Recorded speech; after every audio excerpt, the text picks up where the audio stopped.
Well, welcome back, folks. In today's video, we're going to spend quite a bit more time talking about the fuel tank for the Suzuki TS50 project. I did touch on this tank earlier on when I first introduced this project, a number of videos back now, but we're going to get into this in more detail.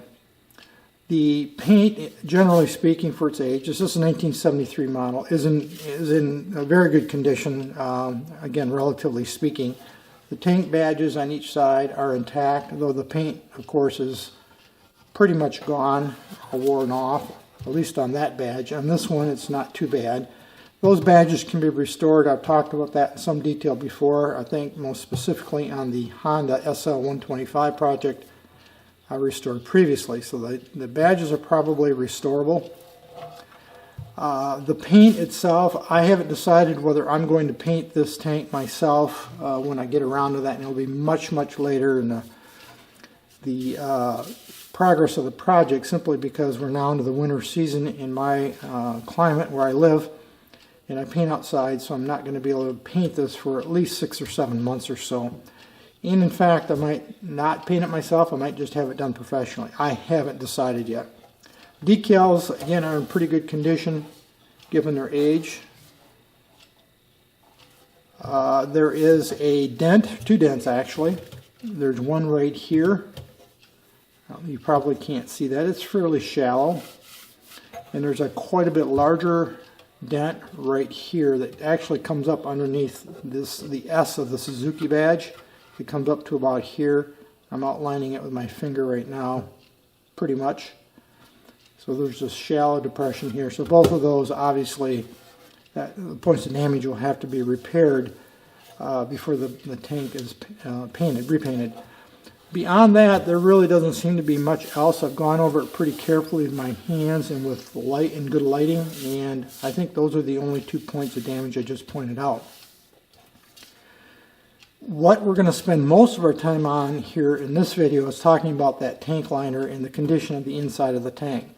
Now, I did share with you previously when I had set this, or introduced this project rather, I shared with you the condition of the inside of the tank and the fact that the previous owner had done a liner, and you can see he didn't do a complete job. There's rust on the inside top of the tank. You can see it right there in my finger.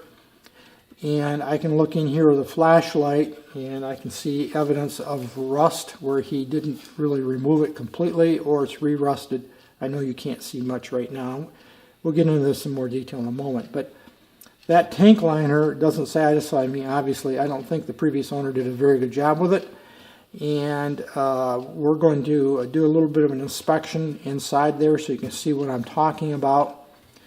And then we're going to attempt to, or I'm going to attempt to remove that liner. I think it's got to come out one way or the other, and we're going to talk about that in some detail as well. But in order to inspect the inside of the tank in detail and give you a good image to the viewers of what I'm talking about, I'm first going to introduce to you or share with you a new gizmo I bought recently to help me with this inspection process. So let me set up for that and we'll be right back. Here's the little gadget I was talking about. It's an endoscope inspection camera. I've never owned one of these before. I've thought about buying one over the years several times, and you can spend a lot of money on really professional level quality inspection cameras. I think I spent around $18–20 US for this, so it's not expensive, and I know it's not a great quality unit. I understood that for that kind of money. If I wanted to buy a good quality item of, similar item, you could easily spend $80–100 US, or even well north of that if you really want to get into professional level quality. I've needed one of these from time to time over the years. I just never really got around to buying one, and I thought to facilitate the inside inspection of that little Suzuki gas tank, this would be just the perfect tool for that. It's got quite a long cable, as you can see. This is the business end right here. It's got a cap on it. That is lighted. There are lights at the end of that when you hook it up to illuminate whatever it is you're looking for. And the idea, I think, is that, you know, this very long cable, which is quite stiff, by the way, so you can form this to, you know, various shapes. This is not a limp cable by design. It's designed that way. USB plugs right into either a computer, which is how I'm intending to use it, at least for this demonstration. You can also adapt it to your phone.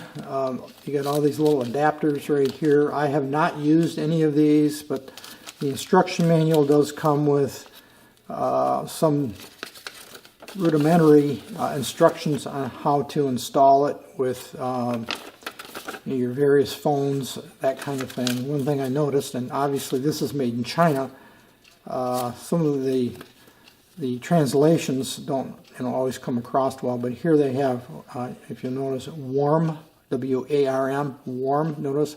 I think that's supposed to be warning or warn with an N, notice. But it is readable. I mean, it does, you can get the gist of it by going through it and understand what you may have to do to hook it up.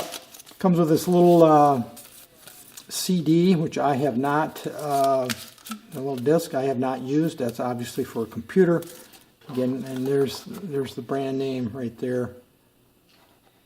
Again, made in China, not surprising.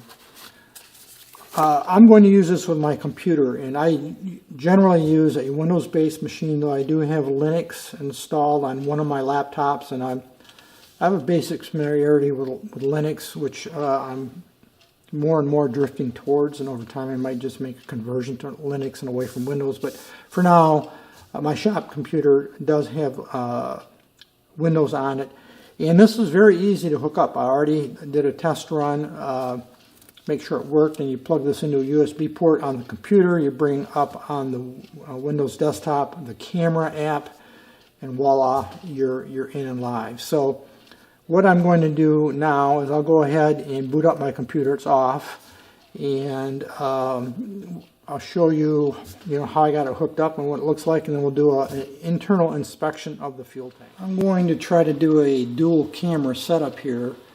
You can see over in this shot, this is what the camera is seeing. You're looking at the output to my desktop computer in my shop using the camera app, and as I move the camera probe around, you can see the change. So we're looking just inside of the fuel tank, which you can also see over here on this shot. So these should be synchronized at this point. And I want to do it this way, or attempt to do it this way, so that you can actually see how I'm pointing the camera here and what it looks like over here. So right now we're just looking inside of the fuel tank through the opening, looking straight down in. So now we're going to go in a little bit deeper, and you'll probably want to pay attention to the inside view right now, because that's where the action is. We're looking straight backwards now, this way, towards the rear of the tank, and you can see clearly off to the lower left here, that is the fuel tap for the fuel petcock. That's the fitting right there that you can see. But you can clearly tell or see that the previous owner did not do a very good job of circulating the tank liner. You can see the surface rust right there. Again, this is the rear of the tank. You see all the surface rust right there, and that's the top of the tank right there in the shot. I don't know really what he was thinking. I don't know if he was just in a rush to flip this thing. He would have been far better off, at least for my benefit, of not doing anything at all, versus doing, this essentially, allow me to be frank, kind of a half-baked effort to line the fuel tank. So I'm going to attempt to get all that liner out of there. Let's turn around, and we're going to point forward with the probe.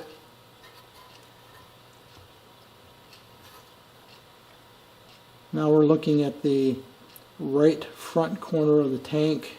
He seemed to have done a little bit better job, and you can see a run there that solidified.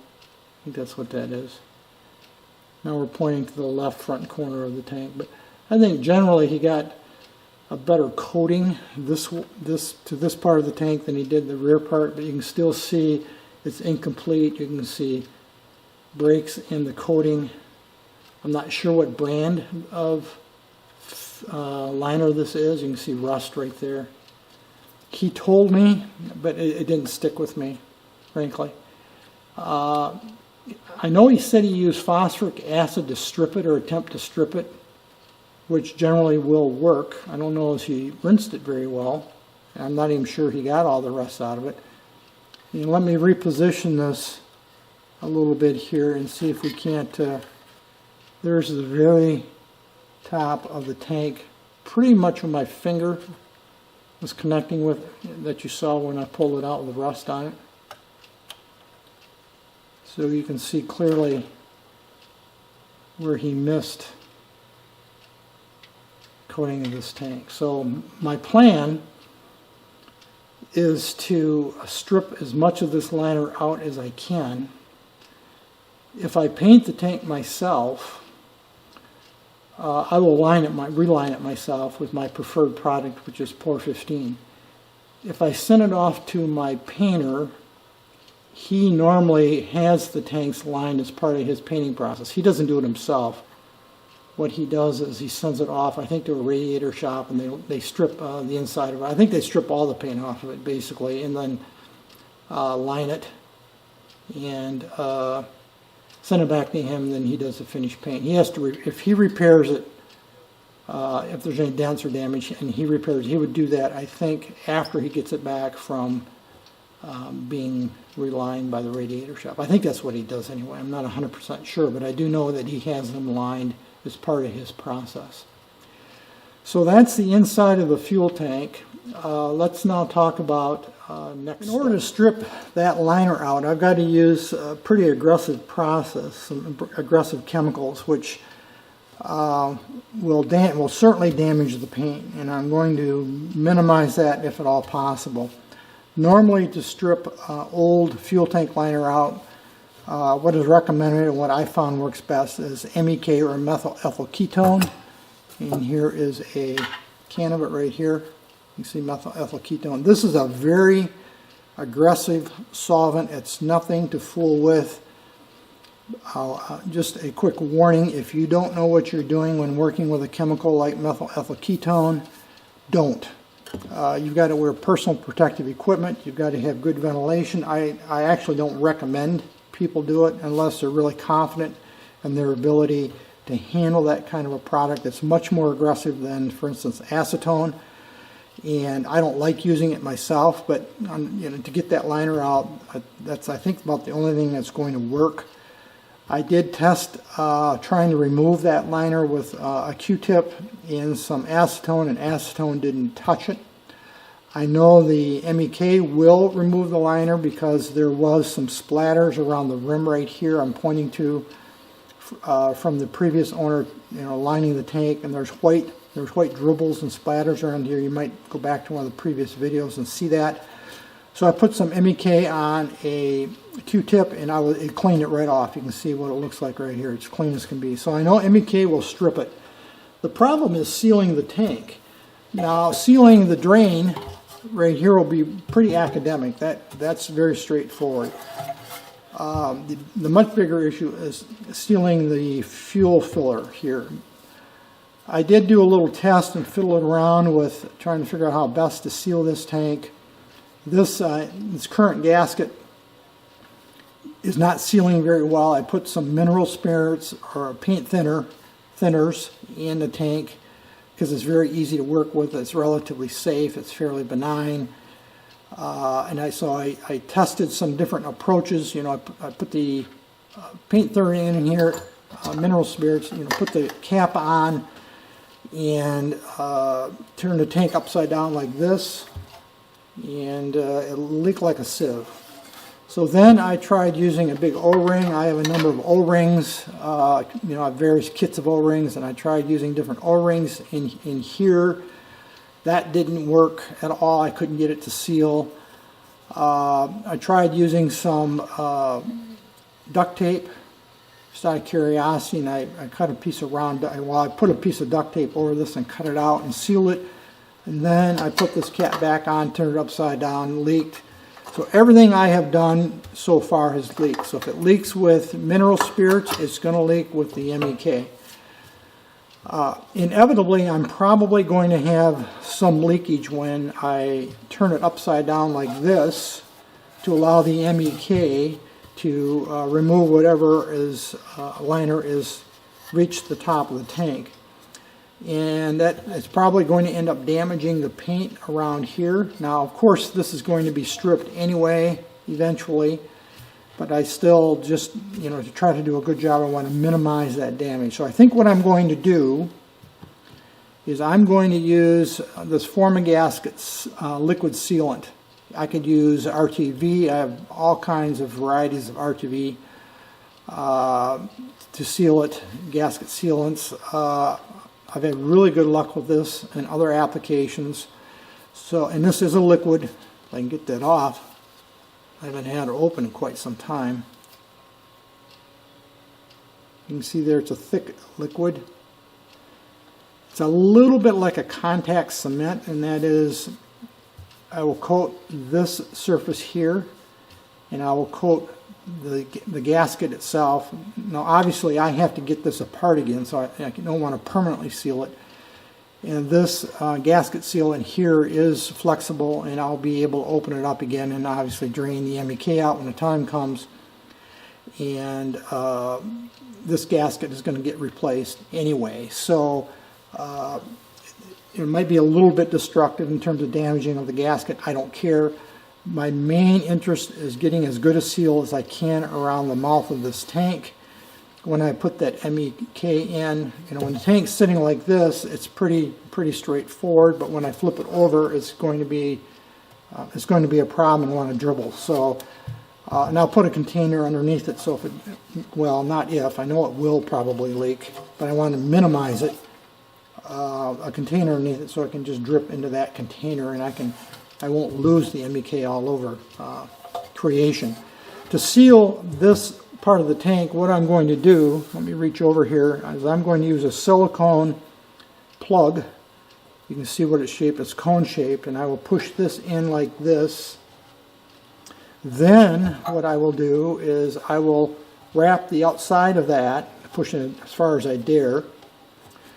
And I do think the silicone is resistant to MEK. That's another thing, is MEK will attack a lot of different materials and surfaces. So I think this is going to be okay with MEK. I'll wrap it with duct tape just to prevent it from coming out. And then I'll use this simple worm clamp over the top of that, because I don't want to bump this accidentally while I'm jostling the tank around and have that plug come out and MEK go all over. That would not be good at all. So again, that's pretty simple. It's this sealing of this part of the gas tank that's going to be the issue. So my plan is to coat with a artist brush this here, this lip. I will do the same with this gasket here. Let them tack off and dry, then assemble them, and then put it together. Attach the cap. You might hear the computer running in the background, so you just have to forgive me on that. Little noise there in the background. And then I'll leave it sealed until I can finish moving the tank around and letting it set. I think that will come a little later. I think the first thing I'm going to do is plug this, put some MEK in. I've got 2 cans of it. I've got 2 approximately 1 liter cans. That's 2 liters, about half. It is a half US gallon. I'll have to move this around in different positions and see how we can get this to work out. So again, I'm expecting it will leak. Actually, I fully expect it will. I'm trying to minimize the leakage around this this point right here. Now, someone might say, why don't you just go buy a new gasket now and see if that seals it? And that might be an approach. I'm not 100% sure how easy these gaskets are to find. I haven't looked them up yet, But at this point, I'm just going to go ahead and go with the plan I've just shared with you and see how that works out. I'm going to call this video a wrap right now, folks. We will pick it up in part 2 of this, of stripping the liner out of the fuel tank, in a second episode as I get further into this. But for now, we're going to call this segment a wrap. Any issues, questions, thoughts, drop me a note. Otherwise, as usual, thanks for watching.